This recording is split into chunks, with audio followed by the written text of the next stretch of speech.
आमच्या पक्षामध्ये प्रत्येकजण आपल्या आपल्या कामात असतं. त्याच्यामुळं ते प्रत्येकजण मी आज आलेलो आहे ते कोर्टाच्या कार्यक्रमाच्या करता आलेलो आहे, शासनाचा प्रतिनिधी म्हणून. आणि तो 4 वाजता कार्यक्रम आहे. माझ्या माहितीप्रमाणे त्या पत्रिकेमध्ये माझं नाव, कारण तिथं आपण सांगू शकत नाही, तो न्यायालयाचा कार्यक्रम असतो. कुणाचं नाव टाकायचं, कुणी भाषणं करायची, ते अशा अनेक कार्यक्रम मी केलेले आहेत. तिथं ते लोकप्रतिनिधींना पण स्टेजवर घेत नाहीत. त्यांचे प्रोटोकॉलप्रमाणे त्यांना जे योग्य वाटतं ते करत असतात.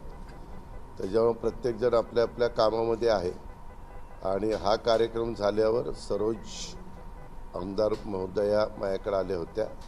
त्या म्हणल्या की त्यांच्या तिथं पण एक कार्यक्रम राहिला आहे.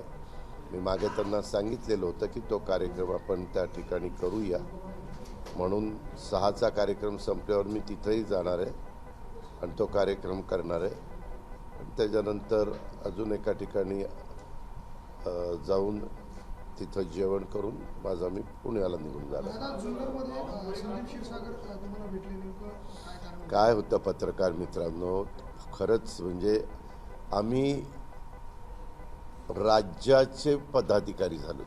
म्हणजे मुख्यमंत्री देवेंद्रजी आहेत हे राज्याचे आहेत. एकनाथराव शिंदे असतील, मी असेल, आम्ही राज्याचे उपमुख्यमंत्री होतो. एकनाथराव मुंबईचे, ठाण्याचे पालकमंत्री आहेत. त्याच्यावर त्या एरियातले काही लोक आमदार कामाच्या निमित्तानं येतात, किंवा राज्यातले पण अर्बन डेव्हलपमेंटची कामं किंवा कुठली कामं असतील तर अनेक जण त्यांना भेटत असतात, हाऊसिंगची वगैरे. तसं माझं पण आहे. मी बीडचा पालकमंत्री आहे आणि पुणे जिल्ह्याचा पालकमंत्री आहे. त्याच्यामुळं बीडचा पालकमंत्री या नात्याने त्यांच्या शहरामध्ये आज 21 दिवसांनी पाणी पुरवठा आहे. आणि म्हणून माझे आज सकाळी तिकडं पण एक जिल्हा सत्र न्यायालयाचं उद्घाटन झालं. त्या कार्यक्रमाला मी होतो. तिथं ते भेटायला आलेले होते, कारण मागं आमची चर्चा झालेली होती. त्यांचं 35 कोटी रुपये विजेचं बिल थकलेलं आहे नगरपालिकेचं. 32 का 35 एक्झॅक्ट आकडा 32 किंवा 35 आहे. आणि एका जिल्ह्याच्या ठिकाणी शहरामध्ये 21 दिवसांनी पाणी पुरवठा होतो, ते काही योग्य नाही. म्हणून ते तक्रार करत होते की बाबा ह्याच्यातनं काहीतरी मार्ग काढा आणि आम्हाला विजेचं कनेक्शन, जे काही वीज बिल थकलेलं आहे त्याच्यातनं मार्ग काढून कनेक्शन चालू करून द्या. त्याकरता ते भेटायला आले होते. ह्याच्यापेक्षा दुसरं काही नाही. आणि शेवटी कसं असतं, मी पण विरोधी पक्षामध्ये आमदार 95 ते 99 होतो, 2014 ते 2019 होतो. त्यावेळेस मला पण काही काम असेल तर आम्ही तिथल्या जाऊन मंत्र्यांना भेटायचो. म्हणजे काही त्यामध्ये तसं काही लगेच हे नसतं की असं वेगळा अर्थ तुम्ही काढायचं काही कारण नाही, असं मला वाटतं. ह्याच्यापेक्षा दुसरी कुठली चर्चा माझी झाली नाही, कारण तिथं अनेक जण आलेले होते. आणि अनेक जणांच्यामध्ये म्हणजे बाकीचे पण लोक होते तिथं. शरद सोनवणे होते, अतुल बेनके होते, गणपतराव फुलोडे होते, शेरकर होते, बरेच जण होते. त्यांनी असे म्हटलंय की वाल्मिकांना संरक्षण धनंजय मुंडे देत आहेत, तेव्हा धनंजय मुंडेचा राजीनामा घ्यायलाच पाहिजे, असं त्यांनी तुमच्या भेटण्याचं पत्रकार. मला त्याच्याबद्दल अवाक्षरांनी पण त्यांनी सांगितलं नाही. मला फक्त त्यांनी त्यांच्याबरोबर माजी आमदार पण होते, पण ह्याच्याबद्दल काही त्यांनी सुतवच मला केलेलं नाही.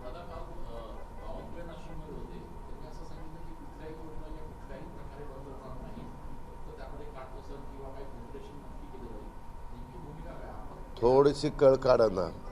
मार्चमध्ये पहिल्या आठवड्यात आमचं अधिवेशन सुरू होतं आहे. फेब्रुवारी आज 16 तारीख आहे.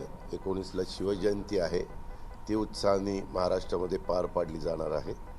आणि त्याच्यामुळं जे काही असेल अर्थसंकल्पामध्ये कॅबिनेट त्याबद्दलचा निर्णय घेईल आणि राज्याच्या वतीनं अर्थसंकल्प मी सादर करेल. त्यावेळेस आपल्याला कळेलच काय आहे काय नाही.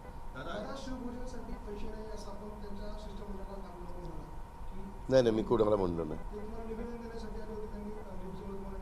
अजिबात नाही. मी असं काही म्हटलेलं नाही. काही माझ्या नावाखाली हे पसरू नका, म्हणजे बातम्या पसरू नका.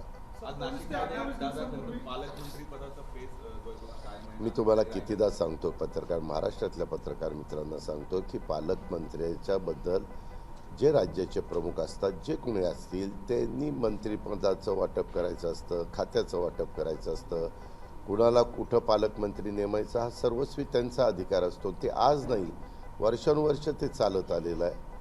त्या पद्धतीनं देवेंद्रजींनी त्यात लक्ष घातलंय. लवकरच ते 2 जिल्ह्याच्या पालकमंत्र्याच्या बद्दलचा निर्णय घेतील. तो जो निर्णय घेतील तो सगळ्यांना मान्य असेल. तुमचे नाशिकमध्ये जास्त आमदार आहेत नगराध्यक्ष, या तुलनेमध्ये नाशिकचा दावा तुमचा असणार आहे का? आम्ही महायुतीमध्ये काम करतो. आमचा कुठं दावा आहे आणि कुठं नाही हे तुम्हाला सांगण्याचं कारण नाही. आम्ही आमच्या अंतर्गत मिटिंग जी महायुतीची होती त्याच्यामध्ये चर्चा करू आणि त्याच्यातनं सामोपचाराने आम्ही एकत्र आलो. हे राज्याचं हित, राज्याचं भलं आणि राज्याचा विकास करण्याच्या करता आलेलो आहे. केंद्र सरकार आमच्या विचाराचं आहे. स्वतः पंतप्रधान मोदी साहेब तिथं आहेत, अमित शाह साहेब आहेत, गडकरी साहेब आहेत, अनेक मान्यवर तिथं आहेत. मी सगळ्यांची नावं घेत नाही. आणि त्यांनी पण आम्हाला सांगितलेलं आहे. निवडणुकीच्या काळात पण ते आलेले होते. अनेक ठिकाणी त्यांच्या सभा झालेल्या आहेत आणि थम्पिंग मेजॉरिटी महायुतीला मिळालेली आहे. न भूतो न भविष्यती अशा प्रकारची मेजॉरिटी महाराष्ट्र राज्याची निर्मिती झाल्यापासून कधी कुठल्या सरकारला मिळालेली नव्हती. ती या महायुतीला मिळालेली आहे. परंतु सातत्याने काही ना काही आमच्याबद्दल वेगळ्या बातम्या पसरवल्या जातात, विपर्यास केला जातो. वास्तविक तसं काही नाही. मागे आम्ही एकनाथराव शिंदेंच्या नेतृत्वाखाली सरकार चालवत होतो. त्याच्यामध्ये देवेंद्रजी उपमुख्यमंत्री आणि मी उपमुख्यमंत्री म्हणून काम करत होतो. बाकी मंत्री म्हणून काम करत होते. तसं आता देवेंद्रजी मुख्यमंत्री आहेत आणि एकनाथराव आणि मी उपमुख्यमंत्री म्हणून देवेंद्रजीच्या नेतृत्वाखाली या महायुतीच्या सरकारमध्ये काम करतोय आणि बाकीचे मंत्रीगण म्हणून काम करतायत. त्याच्यामुळं काही नाही. त्याच्यात आम्हीच सूत्रांच्या माहितीनुसार असं झालं. आता कालचीच गंमत सांगतो, आठवलं म्हणून. काल पोलीस खात्याचा तरंग म्हणून एक कार्यक्रम होता. मुंबईमध्ये पण तसा कार्यक्रम घेतला तसं पुण्याच्या सीपीने घेतलेला होता. देवेंद्रजी होते, मी होतो, चंद्रकांत दादा होते, मुरली केंद्रीय राज्यमंत्री होते, माधुरीताई मिसाळ होत्या, अनेक आमदार होते. तर त्याच्यामध्ये काहीतरी 13 कोटी रुपयाची 17 किलो का 17 कोटी रुपयाची 13 किलोचे दागिने हे ज्याला त्याला द्यायचं तिथं झालं. तर मी भाषणात असं म्हणालो की आता पोलिसांनी तुमचे दागिने जे चोरीला गेलेले होते ते पकडले आणि आता हे तुम्हाला मुख्यमंत्र्यांच्या साक्षीनं दिले जात आहेत. तर आता ते दागिने जपून ठेवा. सारखं तुमचे दागिने जर चोरीला गेले तर पोलिसांना तेवढंच काम नाही. ज्यांना दागिने दिले त्यांच्याकरता मी बोललो, आता दुसऱ्यांच्याकरता बोललो नाही. अजित पवारांनी एक वेगळंच काहीतरी स्टेटमेंट केलं, असं झालं. तर ह्याच्यात काही चुकलं? आपण काही हरवलं तर आपल्या घरात कुणी मोबाईल हरवला तर आपण मुलाला काय सांगतोय, बाबा आता हरवलं ते हरवलं, आता सापडलाय तो आता नीट जपून ठेव, सारखं हरू नको असं म्हणतो ना. तसं त्यांना सांगितलं की बाबा लॉकरमध्ये सोनं ठेवा, ज्यावेळेस आपला फंक्शन असतं त्यावेळेस काढा. असे कारण तुम्हालाही माहिती आहे की पोलिसांना कायदा सुव्यवस्था सांभाळायची असते, ट्रॅफिकचं असतो, बंदोबस्त असतो, अनेक कार्यक्रम, शिवजयंती, बाबासाहेब आंबेडकर जयंती, महात्मा फुले जयंती, अण्णाभाऊ साठे जयंती, पुण्यश्लोक, अनेक महापुरुषांच्या स्त्रियांच्या जयंत्या असतात आणि VVIPचे दौरे असतात. सेंट्रलचे मिनिस्टर आले, प्राईम मिनिस्टर आले त्यावेळेसचे कार्यक्रम असतात. असे खूप प्रकारचे कार्यक्रम असतात. आणि त्याच्यामुळं आपलं मी सांगितलं की आता तुम्हाला मिळालेत ना, म्हणजे चोरीला गेलेला माल सापडणं तसं जरा अवघडच काम असतं, पण ते मिळालं सोनं. कारण बऱ्याचदा सोनं घेतल्यानंतर कोणतरी ते काय करतात, एखाद्या त्यांच्या संबंधित असणाऱ्या सोने चांदीच्या दुकानामध्ये जाऊन ते वितळवणं असले प्रकार ऐकायला मिळतात. त्याच्यावर तसं होऊ नये, पण त्याच्यात अजित पवारांनी फार वेगळं विधान केलं. काय मध्यंतरी भुजबळ साहेबांनी सांगितलं होतं का अजितदादांचा मला फोन आला, ते बोलले होते का आपण बसून बोलूया, बसून बोलणं झालं होतं आमच्या का पक्षातले ते एक वरिष्ठ नेते, तुम्हालाही माहिती आहे. आम्ही सगळेजण एकत्रपणे काम करतो. ह्या संदर्भामध्ये वेगवेगळ्या प्रकारची स्टेटमेंट अशी होत असतात. त्याच्यानंतर काही ना काही त्याच्यातनं मार्ग निघत असतो आणि तशा पद्धतीनं आम्ही मार्ग काढतो. दादा, बगूरमध्ये आज आपल्या दादा, ज्या GPS कामाचं सिंड्रोम बाबत- भूमिपूजन- एकाने बोलत दादा, मी बगूरमध्ये- तुम्हाला उत्तर देतो ना प्लीज. बगूरमध्ये ज्या कामाचं आपल्या हस्ते उद्घाटन होते त्याच कामाचं उद्घाटन पुढील आठवड्यात एकनाथ शिंदे यांच्या हस्ते होणार आहे. कुठेतरी उद्घाटन? शिंदेवादावरून- हो, भूमिपूजन हो का, आमचं असं ठरलेलं आहे महायुतीचे जे आमदार आहेत 237, त्या विधानसभा मतदारसंघामध्ये देवेंद्रजी असतील, मी असेल, एकनाथराव असतील, आम्ही कुणी त्या कार्यक्रमाला त्या ठिकाणी जायचं. आता सरोजचा तो मतदारसंघ आहे, मागं पण होता, आत्ता पण तिचा मतदारसंघ आहे. ती महायुतीची राष्ट्रवादी काँग्रेस पक्षाची आमदार आहे आणि त्याच्यामुळं तो कार्यक्रम मी स्वीकारलेला आहे आणि मी तो कार्यक्रम त्या ठिकाणी घेतो. तो नगरविकासच्या संबंधातला जरी कार्यक्रम असला तरी असे काही कार्यक्रम असतात की जे माझ्या डिपार्टमेंटशी संबंधित असतील आणि तिथं शिवसेनेचे आमदार असतील, म्हणजे आमच्या शिंदेसाहेबांचे, तर शिंदेसाहेब घेतात. असं काही नाही आहे. पण तिथले जे विजय करंजकर आहेत त्यांनी याच्यावर आक्षेप घेतला आहे. श्रेयवादातून सर्व काही त्या कामाचं हो भूमिपूजन का, करतात. तुम्ही ह्या गोष्टीला फार महत्त्व देऊ नका. त्या शहराचा पिण्याचा पाण्याचा प्रश्न मार्गी लागतोय ना. काय होतं, ज्यावेळेस 3 पक्ष एकत्र येऊन सरकार स्थापन करतात त्यावेळेस आम्ही जे प्रमुख आहोत आमच्यामध्ये एक वाक्यता आहे, कालही होती, आजही आहे, उद्याही राहील. आता अनेक कार्यकर्ते असतात. आम्ही सगळ्या कार्यकर्त्यांना आवाहन करत असतो, सांगत असतो की बाबांनो, कुठंही अशा प्रकारचं वक्तव्य करू नका की जेणेकरून महायुतीला काही तिथं अडचण निर्माण होईल. परंतु काही उत्साहाच्या भरात बोलून जातात हे आपल्यालाही माहिती आहे, पण आम्ही त्या गोष्टीला जास्त महत्त्व देत नाही. एकनाथ शिंदे जर त्या कामाचं भूमिपूजन केलं तर आपल्याला मान्य आहे. अहो, एकनाथ शिंदे साहेबांना कळलं. मला पत्रकार मित्रांनो, तुम्हाला वेळ दिला ना, ती इतके क्षुल्लक प्रश्न तुम्ही विचारता. ह्या प्रश्नांनी महाराष्ट्राचं काय भलं होणार आहे, हे काय हा प्रश्न आहे का? उद्याच्याला शिंदे साहेबांना मी सांगितलं मंगळवारी कॅबिनेटला की शिंदे साहेब मी असं भूमिपूजन करून आलो, तर ते म्हणतील ठीक आहे, अजित आला ना, हरकत नाही, संपला विषय.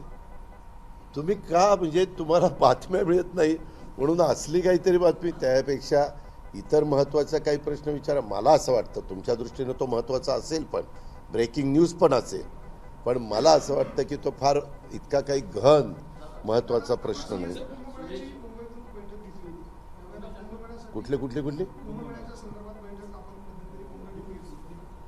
मी घेतलेली नव्हती, उगीच काहीतरी माझ्या नावाखाली करू नका. 1 मिनिट, ती मुख्यमंत्र्यांनी घेतली होती, ती सांगताना कसं सांगतोय हे का.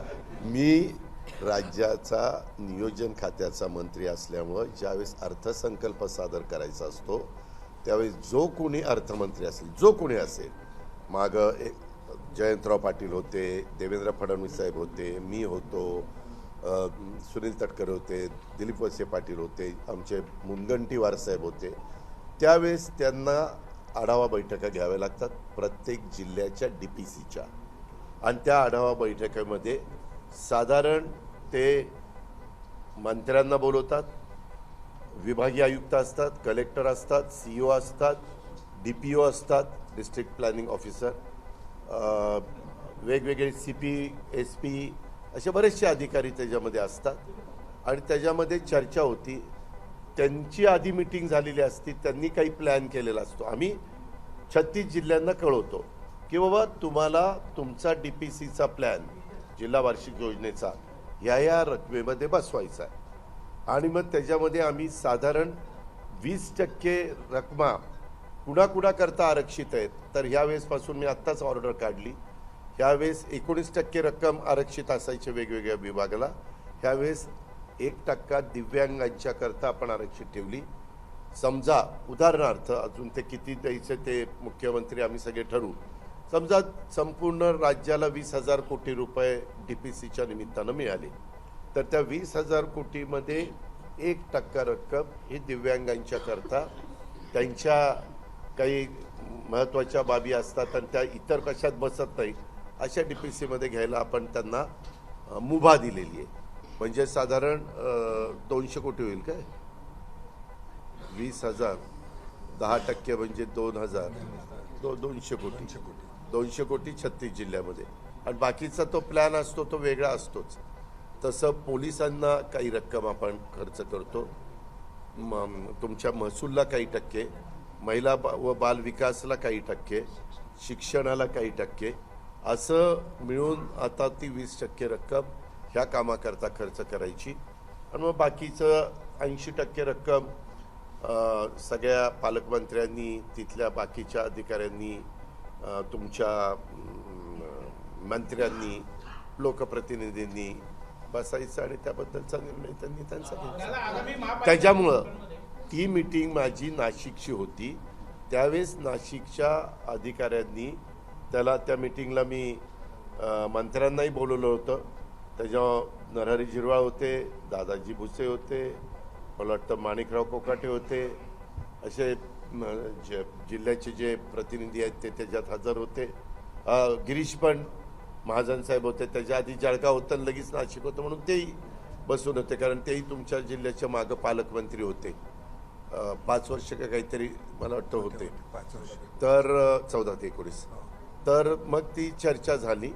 तर त्यांनी कुणी सांगितलं की बाबा मुख्यमंत्र्यांनी तर सांगितलेलंच आहे, कुंभमेळावाच्या करता मोठा निधी आपण देतच असतो दरवर्षी, दर कुंभमेळ्याला, दरवर्षी नसतं, 12 वर्षांनी.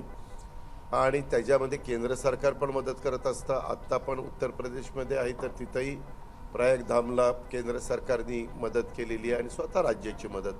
आता आपल्याला ताबडतोब काही कामं सुरू करावी लागतील. त्याचा आढावा मुख्यमंत्र्यांनी घेतलेला होता. त्या मीटिंगला मी हजर होतो आणि मुख्यमंत्र्यांनी काही प्रेझेंटेशन तिथं दिलं गेलं की कुठली कामं घेतली पाहिजे, काय घेतले पाहिजे. अधिकारी पण होते. शेवटी राज्याचे प्रमुख यांना सगळ्याच गोष्टीचा अधिकार असतो, सगळ्या खात्यांचा अधिकार असतो, कारण ते राज्याचे प्रमुख असतात. आणि त्या पद्धतीने ती मीटिंग झाली आणि त्याच्यामध्ये CMने आम्हालाही सांगितलं की बाबा ह्याच्यात काही आपल्याला ताबडतोब कामं सुरू करावी लागतील. आत्ता लगेच आपण एकदा दिल्लीला पण जाऊ, केंद्राकडनं पण काही निधी आणू, काही पुढच्या वर्षी सुरू करावे लागतील, कारण 2027ला ते आहे, कुंभमेळा आहे. आणि अशा पद्धतीनं त्याची चर्चा झाली. आणि ही चर्चा व्हायच्या आधी माझ्या इथं जी DPCच्या बद्दलच्या आढावा बैठक होती त्याच्यात त्यांनी सांगितलं की आम्ही जी मागणी केली त्या व्यतिरिक्त आम्हाला DPCमधनं 202 कोटी द्या. त्यांनी 101 कोटीचं एक 5-6 कामं सुचवली, अजून 101 कोटीची, अशी 202 कोटीची. तर आम्ही म्हटलं ठीक आहे. त्याच्याबद्दल सगळ्या आता 36 जिल्ह्यांचं सगळं आता संपलेलं आहे. तर एकदा मुख्यमंत्री एकनाथराव आम्ही सगळे बसू, देवेंद्रजी, आणि त्याबद्दलचा अंतिम निर्णय घेऊ आणि जिल्ह्यांना कळून टाकू किंवा दादा महापालिका निवडणुकांमध्ये मुंबईमध्ये एकत्र लढायचं आणि इतर ठिकाणी वेगळं लढायचं असं काही महायुतीमध्ये ठरलं? असं बातमी आज पेपरला मी वाचली. यामध्ये मागे आम्ही 15 वर्ष काँग्रेस आणि राष्ट्रवादी काँग्रेस आघाडी म्हणून सरकार ज्यावेळेस चालवायचो 99 ते 2014, त्यावेळेस पण अनेक प्रकारच्या अशा स्थानिक स्वराज्य संस्थांच्या निवडणुका आल्या. पण त्यावेळेस आम्ही जिल्ह्याला अधिकार द्यायचो. जिल्ह्याचे पदाधिकारी, जिल्ह्याचे मंत्री म्हणजे पालकमंत्री आणि इतर प्रमुख मान्यवर, आमदार, खासदार हे त्याबद्दलचा निर्णय घ्यायचे. कारण त्या जिल्ह्यामध्ये प्रत्येक ठिकाणी राजकीय समीकरणं वेगवेगळी असतात. आम्ही त्यावेळेस एवढंच बघायचो की बाबा आपसामध्ये लढत असताना समोरच्यांचा फायदा होऊ नये आणि आपलं नुकसान होऊ नये. तसं आत्ताही माझं स्वतःचं वैयक्तिक मत आहे. आम्ही देवेंद्रजी एकनाथराव बसूच त्या याबद्दल, पण मुंबईसारख्या ठिकाणी वेगवेगळे लढलं तर अडचणी होती आणि तशा प्रकारचा सुतोवाच केला आहे. पण मी स्वतः अजून समक्ष त्यांच्याशी बोललेलो नाही आहे. आणि बाकीच्या जिल्ह्यामध्ये जरी युती असेल, आघाडी असेल, तर प्रत्येकाला आपापला पक्ष स्थानिक लोकल बॉडीजमध्ये वाढवण्याचा पूर्ण अधिकार असतो. प्रत्येकजण आपले आपले सभासद नोंदणी करतात, इतर काही बाबी करतात आणि अजून सुप्रीम कोर्टातच मॅटर आहे. आम्ही ते लवकर त्या प्रश्न धसास लागावा. आता ह्या फेब्रुवारीत 3 वर्ष होतील ह्या नवीन कार्यकर्त्यांना किंवा जुन्या जे काही लोकांना निवडून द्यायचं आहे त्यांना महानगरपालिका, नगरपालिका, जिल्हा परिषद, तालुका पंचायतीमध्ये 6 झेडपी सोडल्या तर बाकीच्या सगळ्या ठिकाणी ते वंचित राहिलेले आहेत.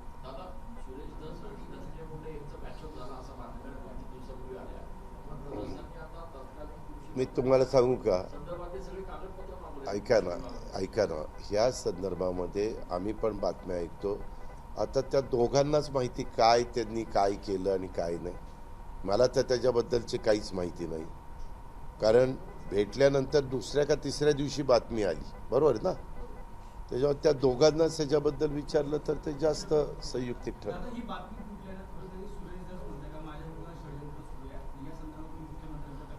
पण आम्हाला काय, आता त्यांनी काय सांगावं, बातमी फुटली नाही फुटली, काय झालंय हे भेटलेलेच आम्हाला माहिती नाही, तर मी काय त्याच्याबद्दल बोलणार आहे.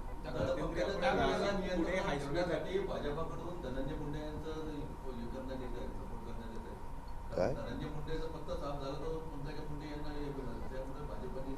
पत्रकार मित्रांनो, हे असलं काही तुम्ही मनात आराखडे बांधू नका, सूत्रांचा हवाला देऊ नका.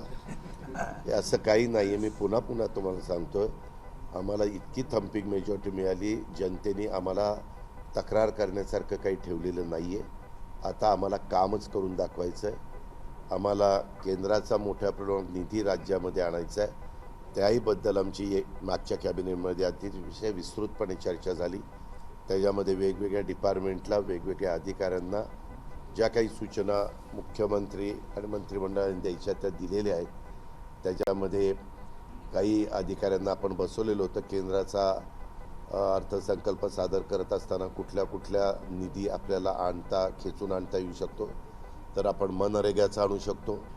केंद्राने काहीतरी 1.5 लाख कोटी हे बिनव्याजी 50 वर्षाच्या परतफेडी, 50 वर्षाच्या हे राज्यांना उपलब्ध करून दिलेले आहेत. ज्यांचे प्रस्ताव केंद्रामध्ये येतील त्यांना केंद्राला ते पैसे द्यायचे आणि त्याच्यामध्ये महाराष्ट्र मागं राहू नये, महाराष्ट्र पहिल्या क्रमांकावर राहावा, अशा प्रकारचं नियोजन देवेंद्र फडणवीसांच्या नेतृत्वाखाली महायुतीच्या सरकारने केलेलं आहे.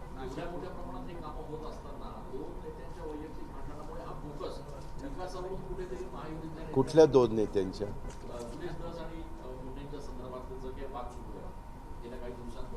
का ऐका ना, नाही, ते तुम्ही मीडियानी दाखवलाय.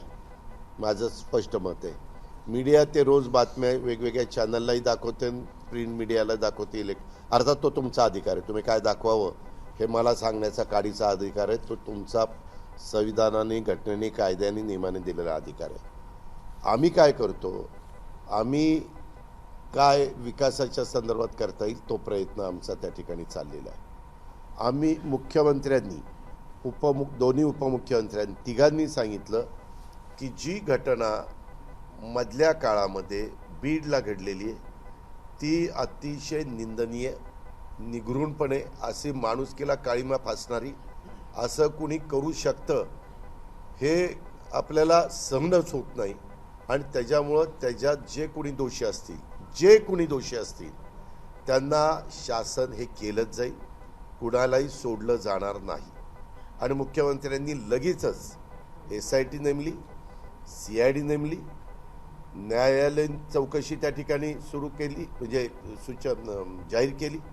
आता एवढ्या सगळ्या वेगवेगळ्या एजन्सी चौकशी त्या ठिकाणी करतायत. आणि परत आम्ही सांगतोय की जो दोषी असेल त्याच्यावर कारवाई होईल. हे कितीदा आम्ही तुम्हाला सांगायचं. एकनाथरावांनी पण सांगितलं, देवेंद्रजींनी पण सांगितलं आणि मी पण सांगितलेलं. धनंजय मुंडेंना वाचवण्यासाठी पूर्ण माहिती यामध्ये वरळली जाते किंवा माहितीची जी कामं आहेत ती लाडक्या बहिणीच्या माध्यमातून तुम्हाला मिळालं.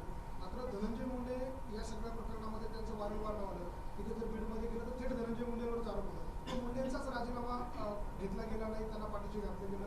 ठेव का ना, तुम्ही आता एवढे पत्रकार आहात, एखाद्या पत्रकारावर काही आरोप झाला तर तो आरोप जर सिद्ध झाला किंवा चौकशीमध्ये देखील ते सुई तिथपर्यंत पोचली तरच आपण त्याच्याबद्दलची कारवाई करणार ना.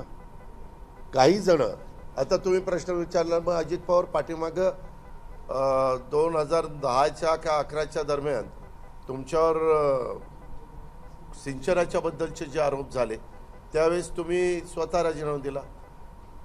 तो स्वतःचा निर्णय, त्यावेळेस माझ्या सद्विवेक बुद्धीला मला ते पटलं नाही, कारण मी अतिशय स्वच्छ पद्धतीने काम केलेलं होतं.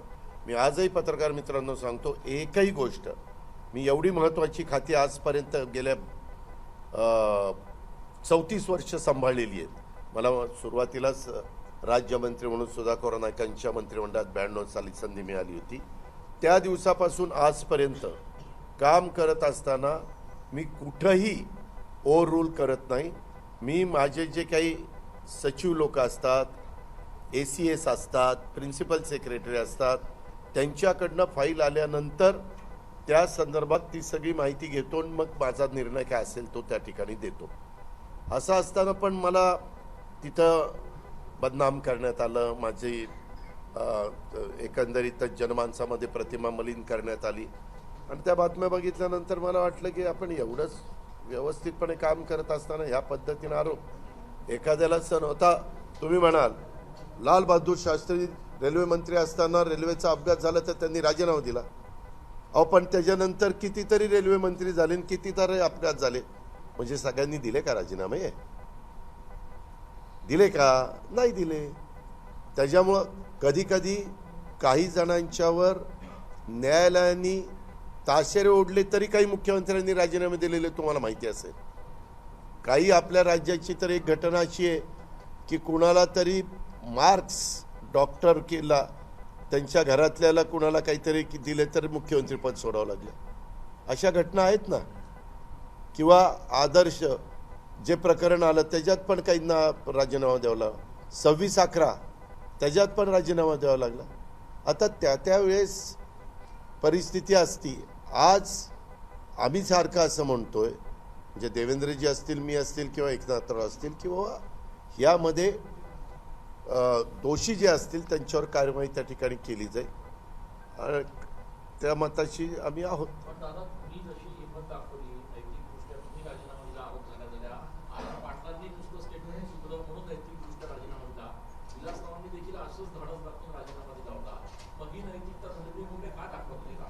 आपण त्यांना प्रश्न विचारतो. एक मिनिट, पक्षाचे तुमच्या आमच्या असं नसतं बाळा. ह्यामध्ये शेवटी ते तरी काही हे बघत नाहीत का? त्यांचं म्हणणं की मी ह्याच्यात दुरान्वय पण माझा संबंध नाही. अरे बाबा, एक मिनिट ऐका ना, हे पुरावे आपण SIT ला द्या ना. आपण हे पुरावे SIT ला द्या, CID ला द्या. मुख्यमंत्र्यांनी तर सांगितलं, मुख्यमंत्र्यांच्यावर विश्वास आहे का नाही? हां, मुख्यमंत्र्यांनी काय सांगितलं, जे दोषी असेल त्याच्यावर कारवाई होईल. नाही, तुमचं सगळ्यांचं म्हणणं काही का असे ना,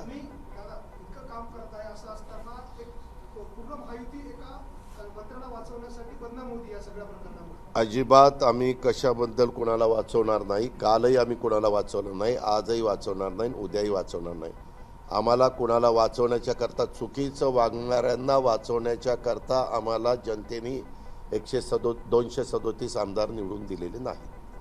आम्हाला चांगलं काम करण्याच्या करता निवडून दिलेत आणि आम्ही चांगलं काम त्या ठिकाणी करणार. तो आमचा एक आवड आहे आम्हाला, पण आम्ही त्या पद्धतीनं पुढे जातो.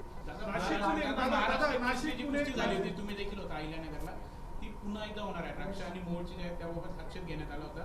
चौकशी समिती स्थापन करण्यात आली. मी काय पंच आहे का? मी तुमच्यासारखाच प्रेक्षक म्हणून तिथं बसलो होतो. फक्त मला राज्याच्या वतीनं ते गदा किंवा जो पुरस्कार हा देण्याच्या करता तिथं बोलवलं होतं. आपल्याला पूर्वीच्या काळात चितपट कुस्त्या एवढं माहिती आहे. एका कुस्तीमध्ये माझ्या देखत तो पैलवान एकतर मैदान सोडून गेला. ज्यावेळेस एखादा पैलवान मैदान सोडून जातो त्यावेळेस तो बादच होतो.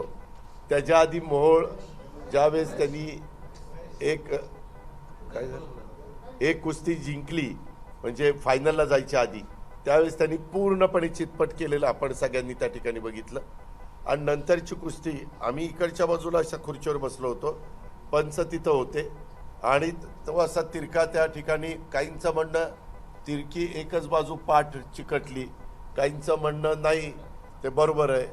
आता पूर्वीच्या काळात आम्ही म्हणजे लहान असताना बघायचो, सादिक पंजाबीला मारुती बानेने सादिक पंजाबीला चितपट केलं, घुटना डाव टाकला, याव केलं त्याव केलं. आता काय झालंय, ते पॉईंट देतात. म्हणजे ते फार ज्याला जो दर्दी आहे, ज्याला आता नवीन हे नियमाची माहिती आहे, तोच त्याच्याबद्दल सांगू शकेल. आणि त्या पॉईंटवर कुस्त्या त्या ठिकाणी चालतात. पण आता काहीतरी डबल महाराष्ट्र केसरी चंद्रहार पाटलांनी मध्ये आवाहन केलं, त्यावेळेस हा मोहोळ पण म्हणला ठीक आहे मी परत कुस्तीला तयार आहे.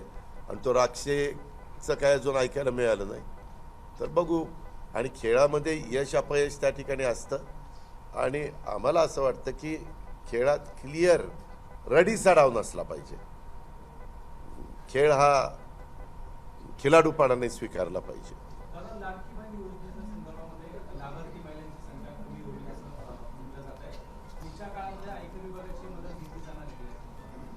कोणाची? आयकर विभाग आमच्या अंडर नाहीच आहे. आयकर विभाग अरे एकाचं होऊ दे ना, लगे कुठं राहतो.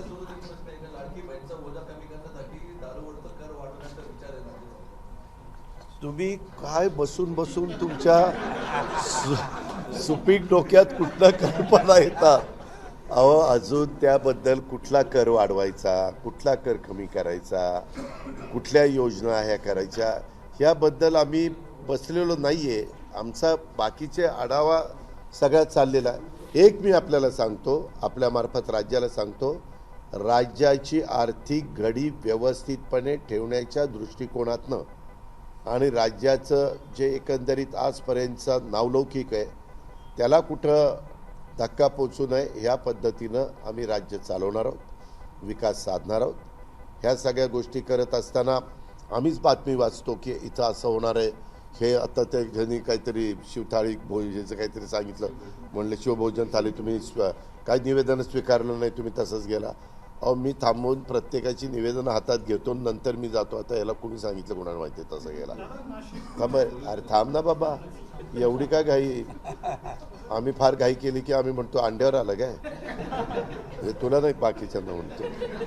तर त्यामध्ये हे आता जे काही सांगितलं, एक झालं पाठीमागं लाडकी बहीण योजना आम्ही आणली ना, त्यावेळेस मी खरंच सांगतो पत्रकार मित्रांनो, 20,000 रुपये महिन्याच्या भगिनीचं उत्पन्न आतमध्ये आहे.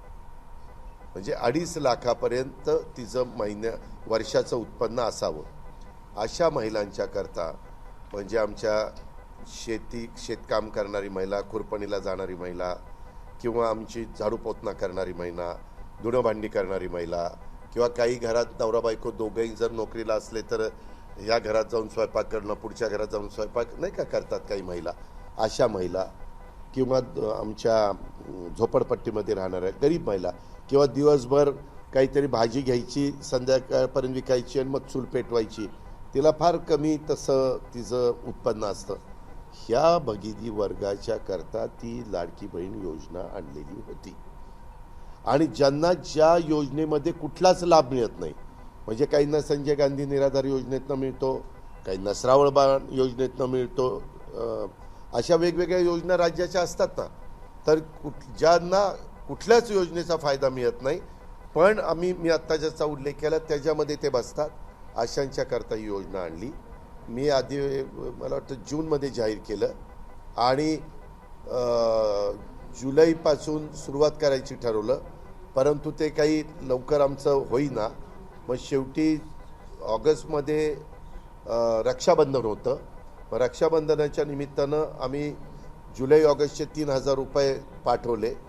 आणि त्यावेळेस ह्या सगळ्या गोष्टी, त्याच्यात असंही ठरलेलं होतं एका घरात जास्तीत जास्त 2च महिला पाहिजे, अशा वेगवेगळ्या गोष्टी बऱ्याचशा ठरलेल्या होत्या. अशी चर्चा झाली होती, निर्णय झालेला नव्हता. पुन्हा म्हणाल अजित पवार असं म्हणला की ज्याला लाभ घ्यायचा आहे त्यांना 2च अपत्य असावी, अशी चर्चा झाली की आपण ज्यावेळेस योजना देतो त्यावेळेस आपलं राज्याचं देशाचं एकंदरीत हित लक्षामध्ये घेता लोकसंख्या पण जसं आता स्थानिक स्वराज्य संस्थात किंवा सहकारामध्ये कुठेही 2पेक्षा जास्त अपत्य असतील त्यांना उभं राहायला अपात्र केलेलं आहे आणि ते टिकलं. म्हणजे काहींना वाटलं ते टिकणार नाही पण ते टिकलं. तशा पद्धतीची चर्चा झाली पण तो अंतिम निर्णय झाला नाही. आणि मग मुख्यमंत्री आणि सगळ्यांनी असं ठरवलं आम्ही की आता येत आहेत ते फॉर्म घ्या भरा. आणि नंतर लक्षात आलं निवडणूक झाल्यावर की ज्यांच्या घरात 4चाकी वाहन आहे, ज्यांचं महिना पगारच त्यांना 40,000 रुपये, 30,000 रुपये, 50,000 रुपये, 60,000 रुपये खाजगी असेल पण आहे, अशांना पण त्याचा त्यांनी लाभ घेतलेला आहे. आम्ही घेतलेल्या आमच्या लाडक्या बहिणींचा लाभ परत घेणार नाही हे आधी लक्षात ठेवा. हे भाऊबीज आणि आमची राखी पौर्णिमा हे आपले त्याच्यामध्ये भेट ती परत आपली संस्कृती नाही आहे. पण मग हे सगळं झाल्यावर चर्चा सुरू झाली आणि त्याच्यातनं 5-1 लाख महिलांनी आपणहून नावं मागं घेतली. असं झालेलं आहे. आता अजून आपण म्हणतोय ते IT ला विचारणार का काय विचारणार. आमचा प्रयत्न एवढाच आहे कारण हा राज्याचा पैसा आहे आणि गरीब राज्य कशाकरता करायचं असतं. गरिबांना गरिबीतनं बाहेर काढण्याच्या करता सगळ्यांनी समाधानाने राहावं, जगावं आणि आपला आपला प्रपंच करावा ह्या दृष्टिकोनातनं. आणि तशा पद्धतीनं आमच्यामध्ये चर्चा चाललेली आहे. राज्यामध्ये अनेक राजकीय नेत्यांवर अद्याप ईडीच्या कारवाया सुरू आहेत. याला काय संजय राऊत आता असं म्हणत आहे की ईडीची जबाबदारी आमच्यावर द्या काही तासांसाठी, 2 तासासाठी ईडी आमच्या ताब्यात द्या. अमित शहा सुद्धा मातोश्रीवरती येऊन शिवसेनेत प्रवेश करतील. हो का. तुम्ही माझी पत्रकार मित्रांनो तुम्हाला हात जोडून विनंती आहे, कुठल्या व्यक्तीने स्टेटमेंट केलं त्याला किती महत्त्व द्यायचं हे करू ना आपण. आता रोजच काही जण रोज काहीतरी स्टेटमेंट करतात, बदलतात.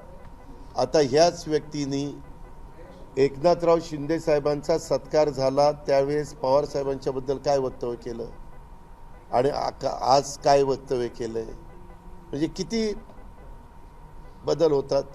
त्याच्यामुळं आम्हाला ह्या गोष्टीच्या बद्दल जास्त काही बोलायचंच नाही. आता त्यांना जनतेने नाकारलेलं आहे, ते राज्यात नाकारलंय, देशात नाकारलंय आणि हे अशा पद्धतीनं काही त्या ठिकाणी बोलतात. ठीक आहे, त्यांना लखलाप नाही ह्याला होऊ दे. नाशिक पुणे रेल्वेचा मुद्दा अनेक दिवसांपासून चर्चेत आहे, मात्र त्यावर अद्यापही अंमलबजावणी होत नाही. हे खरं आहे आपण म्हणताय ते. आम्हालाही तो आमचा ड्रीम प्रोजेक्ट होता. आम्हाला ते 3 जिल्ह्याला कव्हर करत होतं, पुणे, नगरचा काही भाग आणि नाशिक, आणि ते फार महत्त्वाचं होतं. पण रेल्वे मंत्रालयाने काही जरा प्रश्न निर्माण केलेला आहे.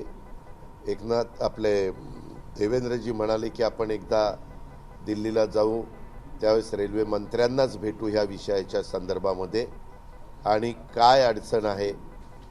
जमीन आपण घेतोय, प्रकल्प आपण करतोय, पण मान्यता मात्र रेल्वे विभागाची लागते कारण ती पुढं पण मग बाकीच्या रेल्वे लाईनला ते जोडलं जाणार आहे. त्याच्यावर असे काही प्रकल्प होतात जे राज्य स्वतः करतं. तुम्हाला मागं आठवत असेल कोकणची रेल्वे आपण पैसे देऊन आपण काही हिस्सा दिला, गोव्यांनी, कर्नाटकनी असं करून ते केली. पण नंतर मग ते आता रेल्वे विभागाने हे केलं. तशा प्रकारे ह्याची चर्चा चाललेली आहे. पण आम्हाला असं वाटतं आपल्या 3ही जिल्ह्याच्या दृष्टिकोनातनं शेतकऱ्यांचा भाजीपाला, फळफळावळ किंवा एकंदरीत हे महत्त्वाचे जिल्हे आहेत, इथं इंडस्ट्री मोठ्या प्रमाणावर आहे आणि त्याच्यावर मालाची आवक जावक होण्याच्याकरता, कच्चा माल येण्याच्याकरता जाण्याच्याकरता ही रेल्वे अतिशय महत्त्वाची आहे. म्हणून ती झाली पाहिजे असं आमचं मत आहे. पण रेल्वे मंत्र्यांना त्याच्यामध्ये काय त्यांचं शंका कुशंका वगैरे असतील ते चर्चा करून मार्ग काढायचा प्रयत्न महायुती सरकारचा आहे. मागच्या काही वर्षांपूर्वी दादा नाशिक मेट्रोची पण घोषणा झाली, अजून काही गती मिळते केंद्राकडे प्रस्ताव आहे सर. महाराष्ट्र गव्हर्नमेंटकडनं या तुम्हाला मी सांगू का, पहिल्यांदा आता आपण राजधानीमध्ये मेट्रो केली. आपण कार्यकर्त्यांना भेटायला अजित पवार पण आतुर झालाय, परंतु पत्रकार सोडेनात. आपण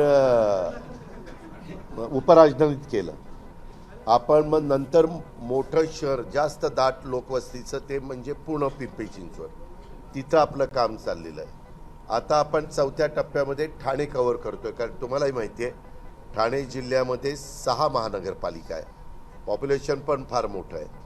त्याच्यामुळं तिथं पण करायचं आहे, तसं नाशिकला पण करायचं. पण नाशिकमध्ये काय झालं, मधल्या काळामध्ये काहींनी काढलं मोनोरेल करावी का, पण मोनोरेलचा फार फायदा नाही आहे.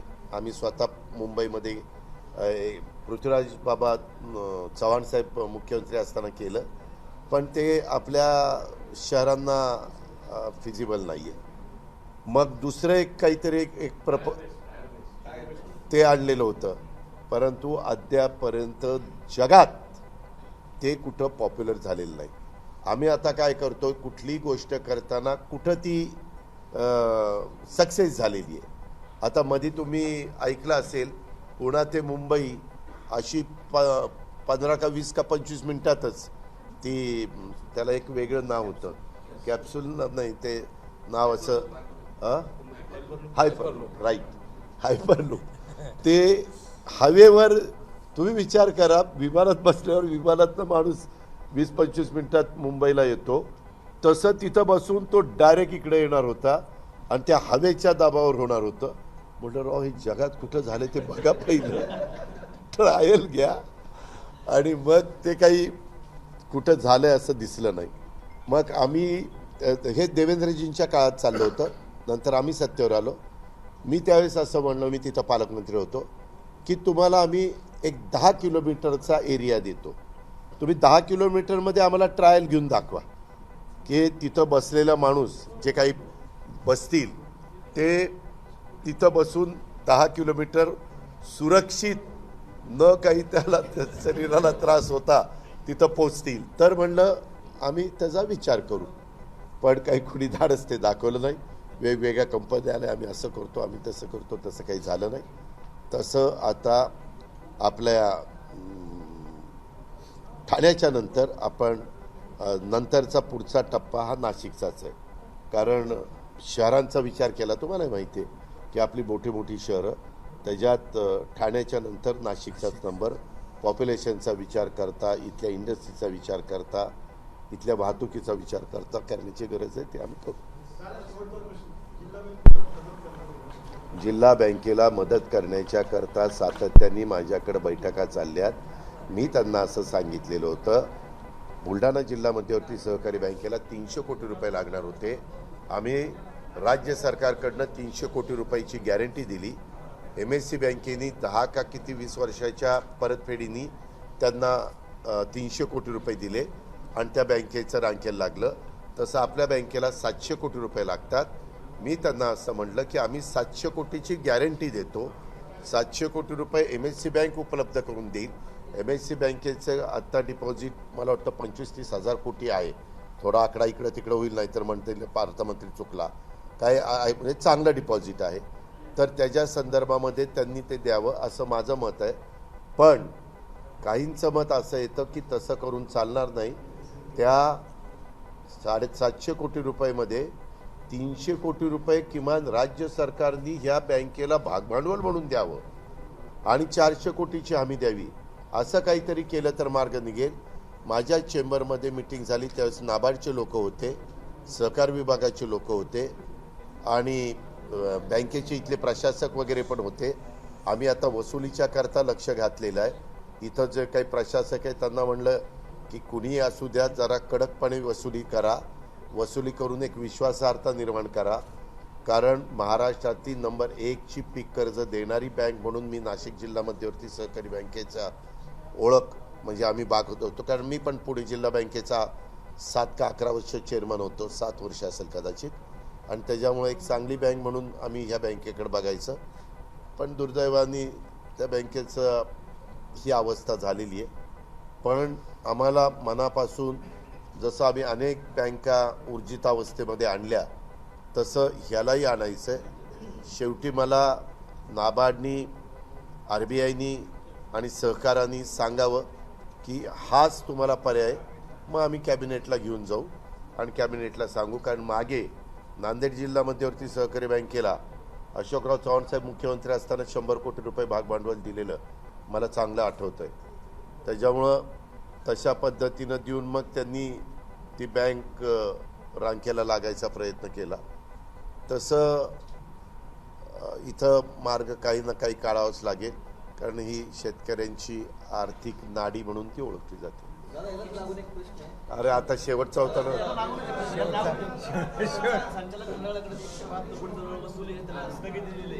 कोणी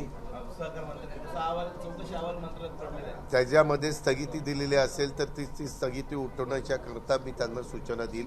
कारण मला आजच कुठलं तरी वाचायला मिळालं, सोलापूर जिल्हा मध्यवर्ती सहकारी बँकेच्या बाबतीत देखील हायकोर्टाने सहकार मंत्र्याला इतक्या तारखेच्या आत निर्णय द्या असे काहीतरी आदेश दिलेले आहेत.